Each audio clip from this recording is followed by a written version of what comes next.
Hello বন্ধুরা, তোমরা সবাই কেমন আছো? আমি খুব ভালো আছি। তো দেখো, আমি এখানে দুর্গা ঠাকুর বানাচ্ছি।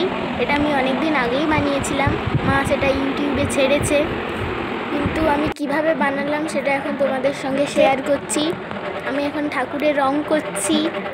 আমি ঘরের মাটি এনে ঠাকুর বানাই, ক্লে জুয়েলারি বানাই, তাই আমাকে মা খুব বকে। মাকে সারাদিন এগুলো মুছতে হয়, কাদা, সারা বাড়িতে কাদা। কিন্তু মা কাজের ফাঁকে এসে দেখে আমি কী করছি, এবং ঠাকুর বানাই, ক্লে জুয়েলারি বানাই।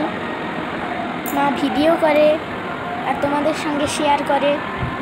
দেখো, আমি এগুলো বানাতে কিন্তু খুব পছন্দ করি। এখন আমি ঠাকুরের রং করছি। রংটা কেমন হয়েছে তোমরা জানাবে কিন্তু। আর এখন দেখো, আমি ঠাকুরের হাতে ত্রিশূল দান করছি। এগুলো কিন্তু আমি আর্ট পেপার, ছোট ছোট আর্ট পেপার কেটে এইগুলো বানিয়েছি। গদা আছে, ধনুক আছে, তীর আছে, শাঁখ আছে, অনেক কিছু আছে। তো এখানে দুর্গা ঠাকুরের সিংহটা করা হয়নি,